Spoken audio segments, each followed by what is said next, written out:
Everything beast, man. I was going to do another compare video. Like I said, I'm kind of going through some of my optic stuff, doing research on different brands, just like I do anything else, and, buying a couple of them, and then, been using them for about a month or so. So for those people like me that were trying to research and like, should I get this one? Should I get that one? I have two pretty popular ones here in the Sig Sauer Romeo 5 right there, and I have the Holosun 403, which this is the 403C. It's the one that has the solar, and I think if you get the B, it's just, the only difference is it's non-solar. I think you can get a different one to maybe have a green dot. They're both pretty comparable. When it comes to the red dots, there's really not a whole lot. Usually, you want brightness adjustments, you want shake awake, you want a good clear picture. But, a Holosun is a really brand that people are really going to, when they're going out there trying to look that, and you got Vortex, and of course your way more expensive ones. But I think for your average customers, this is the ones you usually look at. And you got there's some other kind of off brands out there that are kind of comparable, but these were the ones that it seemed like it kept coming up. So I got them both, and then I put one on one gun and I put one on the other, and I've been going back and forth with them. And so I think this one runs somewhere around, let's say 200 to 250, depending on which model you got. I think this one with the solar, somewhere around the 250 to 230 range. I think if you got it without it, it's like 200 and something, or 200 maybe, maybe a little less. This one, I think you can get the Romeo for right around that $100 to maybe $130 range. So it is cheaper, quite a bit cheaper, and which kind of got me because is there really that big of a difference between the two? I mean, of course, you got profile and everything, but when I started really noticing it, now I think the Holosun definitely is a sleeker profile. If you can get the solar is always an advantage, and I think the solar just kind of works if you're out there in the sun, and it kind of uses that as the main power supply, and then when you're not in the sun, it goes to the battery. So it kind of just hands you or saves you a little bit. Most of the time, is that really... do you really need that? No, it's a good feature, but most times, I think, like I said, you get the $200 one. I think it's 200. It's like 150, 200. I think it's 200. It's definitely more than the Sig for the non-solar power one. But when I started kind of comparing the two, the battery on this one, you have a battery tray on the Holosun that goes in the bottom there. That is kind of a pain in the ass. You have to use some really small screws, and if you breathe too hard, it'll strip out like easily, no problem. Hold on, I touched the screen. The glass. I gotta clean it off a little bit. Okay, so but the Sig, your battery is right there. This big, bulky looking little disc tray thing on the side, and it is kind of awkward. I didn't really like the look of that, but it makes it easy. It's a lot easier to throw a flathead screwdriver on there than it is to get these real itty bitty screws on the side of that.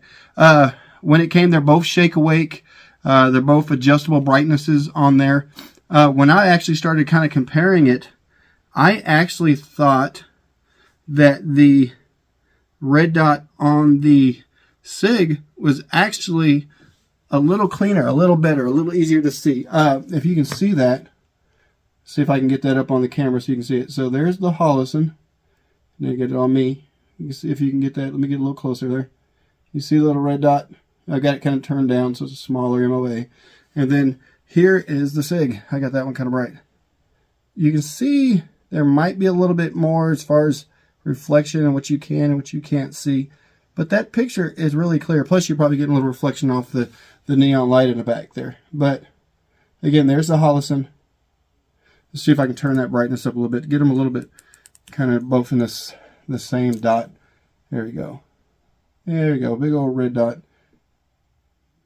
Sorry, I'm trying to hold that on this camera so you kind of get it. Quick access. Boom.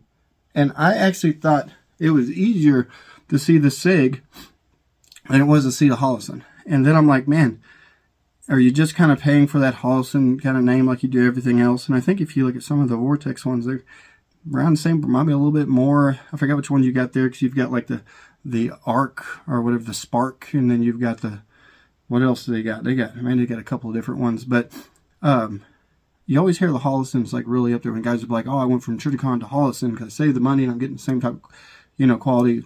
Don't lynch me for that. It's just what I was hearing. I was looking. But if it was me and I could do it again, now that I have both, which one would I use? I would probably use the Sig. I think when you're looking for a red dot that is, clear, clean, shake awake, good brightness, reliable, no issues on it. Battery, I've had this battery in here, man, it's maybe, I don't know how many months, maybe 6 months or more. And this thing, it's still going on strong. It's a battery. I don't know what the battery life does it say. I think I have the box right here. Let's see, what's it say for battery life on that sucker? It's got a 2 AMOA, red notch, doesn't really say. It's motion activated battery. Does it say right there? Yeah, I don't know. I don't really see. Yeah, sorry. Look it up. I'm sure it's out there. But yeah, man, if it was, like I said, they're pretty. Like I said, the Holosun is probably a sleeker profile, but I really kind of like the lines on the Sig. And like I said, I thought, for just kind of quick jumping up there and getting the red dot to get to see it, I thought the Sig was just a little bit better, man. I thought it was just a lot, a cleaner look to it. But maybe that's just me. But for me, like if I could do it again, they were both right there. And if I'm gonna spend like $250 or $100 or whatever, I would probably definitely go for that Sig Sauer. And again, I'm not sponsored by anybody. This is everyday. I am no expert. This is just me, hands-on, doing research. And just like anything else, I am all about the best bang for the buck. So, man, I hope that gets you what you need. Again, if you got any questions or anything else you want me to kind of try or explain, feel free to hit them in the comments. I'm always open to try to answer, even to the people that try to heckle. That's always a little fun. All right, man. Till next time.